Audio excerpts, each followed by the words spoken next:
আজ বানিয়েছি বন্ধুরা, দেখুন চিংড়ি মাছ দিয়ে শাপলার রসুন তেলানি। এইটা একদম সাধারণ রান্না, সাধারণভাবে হয়ে যায়, কিন্তু খেতে হয় অসাধারণ। গরম গরম ভাতের সঙ্গে বন্ধুরা দুর্দান্ত লাগে।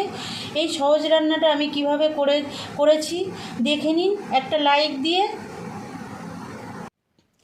নমস্কার বন্ধুরা, জেবি কিচেনে সবাইকে স্বাগত। আশা করি সবাই ভালো আছেন। দেখুন চিংড়ি মাছ দিয়ে শাপলা রসুন তেলানি করার জন্য আমি কি নিয়েছি। চিংড়ি মাছ তো নিয়েছি, চিংড়ি মাছ কেটে ধুয়ে পরিষ্কার করে রেখেছি। আর এই শাপলাটা আমি খোসা ছাড়িয়ে ধুয়ে পিস করে রেখেছি, দেখুন এইভাবে টুকরো করে রেখেছি। একটু কাঁচা লঙ্কা বাটা নিয়েছি, রসুন নিয়েছি, হলুদ নিয়েছি, কাঁচা লঙ্কা চিড়ে নিয়েছি কিছুটা, সর্ষের তেল নিয়েছি। আমি সর্ষের তেলে রান্নাটা করব, সেই জন্য সর্ষের তেলে নিয়েছি। শুকনো লঙ্কা নিয়েছি 4টে, আর লবণ নিয়েছি। এগুলো সামান্য উপকরণ দিয়ে একটা সাধারণ রান্না, কিন্তু খেতে লাগে অসাধারণ। তাহলে চলুন বন্ধুরা, আমি কিভাবে রান্নাটা করি দেখে নিন। প্রথমে আমি চিংড়ি মাছে লবণ হলুদ মাখিয়ে নেব। তার জন্য একটু লবণ দিয়ে দেব আর একটু হলুদ দিয়ে দেব। দিয়ে এবার চিংড়ি মাছটা লবণ হলুদটা মাখিয়ে নেব। দেখুন চিংড়ি মাছে লবণ হলুদ মাখিয়ে নিয়েছি। এবার এটাকে ভাজবো, তার জন্য চলে যাব গ্যাসের কাছে। গ্যাসে কড়াই বসিয়ে দিয়েছি বন্ধুরা। কড়াই গরম হয়ে গেছে, আমি এবার সর্ষের তেল দিয়ে দেব খানিকটা। তেলটা গরম হতে দেব। তেল গরম হয়ে গেছে, এবার একটু সামান্য তেলে লবণ দিয়ে আমি চিংড়ি মাছটা দিয়ে দেব। চিংড়ি মাছটা একটু ভেজে নেব। দেখুন বন্ধুরা, চিংড়ি মাছটা কিন্তু সুন্দর ভাজা হয়ে গেছে। এবার আমি খানিকটা জল দিয়ে দেবো। এই চিংড়ি মাছের মধ্যেই জলটা দিতে হবে, খুব বেশি দেবো না, মোটামুটি দেখুন এতটা জল দিলাম। কোনো মশলার ঝামেলা নেই, মশলা কষানোর ঝামেলা নেই, একদম সাদামাটা একটা রান্না, কিন্তু খেতে লাগে দুর্দান্ত বন্ধুরা। সেই জন্য আমি বলছি আমার ভিডিওটা স্কিপ না করে সম্পূর্ণ দেখবেন। আমি যেভাবে রান্নাটা করি সেভাবে একবার করবেন, আশা করি আপনাদের খুবই ভালো লাগবে। এবার আমি স্বাদ মতো লবণ দিয়ে দেবো এই জলের মধ্যেই। দিয়ে দেবো একটু হলুদ,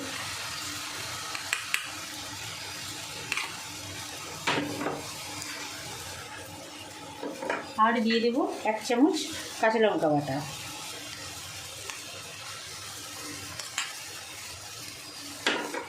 মিশিয়ে দেব। এবার এটা হতে দেব 5 মিনিট।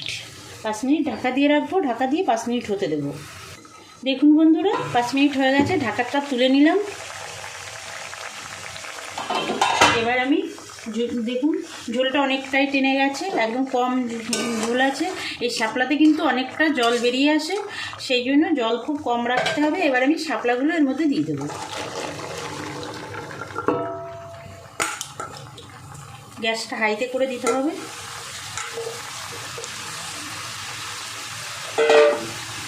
মিশিয়ে দেব।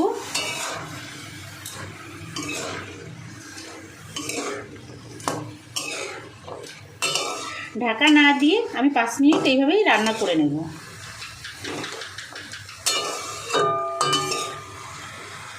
দেখুন বন্ধুরা কতটা জল বেরিয়ে এসছে। আমি বললাম না শাপলা থেকে জল বেরোয়, আপনারাও জানেন ব্যাপারটা, তবুও একটু বলে দিলাম।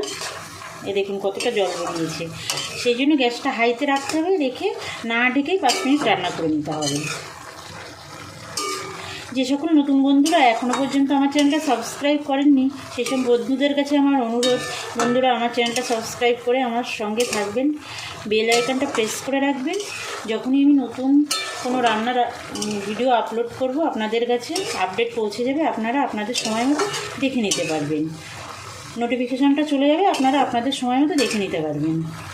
আর যে সকল পুরনো বন্ধুরা আমার সঙ্গে আছেন, আমার সঙ্গে থাকবেন বন্ধুরা, আমার ভিডিওগুলো দেখবেন। আপনারা যেমন সুন্দর সুন্দর কমেন্ট করেন, ওরকম কমেন্ট করবেন। আত্মীয় স্বজন বন্ধুবান্ধবের কাছে আমার ভিডিওগুলো শেয়ার করবেন। দেখুন কতটা জল বেরিয়ে গেছে। এবার আমি এটা নামিয়ে নেব। নামিয়ে নিয়ে কড়াইটা পরিষ্কার করে নেব। কড়াই পরিষ্কার করে গ্যাসে বসিয়ে দিয়েছি। কড়াই গরম হতে হতে আমি রসুনগুলো একটু থেতো করে নেব।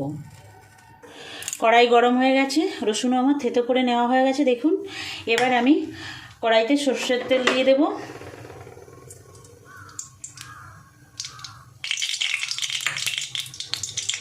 তেলটা গরম হতে দেব। তেল দেখুন বন্ধুরা গরম হয়ে গেছে। এবার আমি শুকনো লঙ্কা দিয়ে দেবো। শুকনো লঙ্কাটা একটু ফাটিয়ে দেব, নাহলে ফেটে গায়ে লাগতে পারে। এই যে মাছ থেকে একটুখানি কেটে দেবো।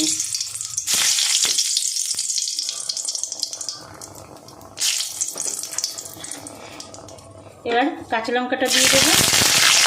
এবার থেতো করে রসুনটা দিয়ে দেবো। এবার একটু এটা কাঁচা গন্ধ থাকা পর্যন্ত ভেজে নেব।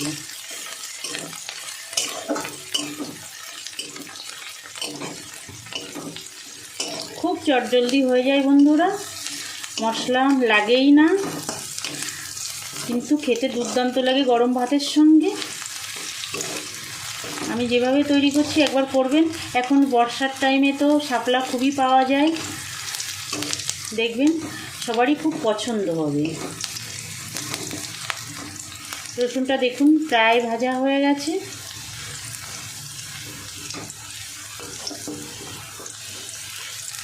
দেখুন রসুন ভাজা হয়ে গেছে। এবার আমি এর মধ্যে শাপলাটা দিয়ে দেব। এটাই আসলে তেলানি, রসুন তেলানি যেটা বলেছি, সে রসুনের যে তেলানি দিলাম, এটাই হচ্ছে তেলানি দিলাম শাপলায়। এবার একটু 2 মিনিট ফুটিয়ে নেব। ফুটিয়ে নিলে রেডি হয়ে যাবে শাপলা রসুন তেলানি। দেখুন বন্ধুরা একদম রেডি হয়ে গেছে চিংড়ি মাছ দিয়ে শাপলা রসুন তেলানি। এরকম মানে গায়ে মাখা রাখতে হবে। বেশি ঝোল লাগলে কিন্তু এই রান্নাটা ভালো লাগবে না বন্ধুরা। আর যদি আপনারা না ঢেকে রান্না করেন তাহলে দেখুন শাপলাগুলো কিন্তু ঘুটে যায়নি, পুরো গোটা গোটাই আছে, এরকম থাকবে। এবার আমি গ্যাসটা অফ করে দেবো। দেখুন সাইড দিয়ে তেল বেরিয়ে গেছে। এবার আমি গ্যাস অফ করে দেবো। গ্যাস অফ করে দিলাম। এবার নামিয়ে নেব। রেডি হয়ে গেছে দেখুন বন্ধুরা, চিংড়ি মাছ দিয়ে শাপলা রসুন তেলানি। কত সুন্দর হয়েছে দেখতে, দেখুন খেতেও দুর্দান্ত লাগে বন্ধুরা।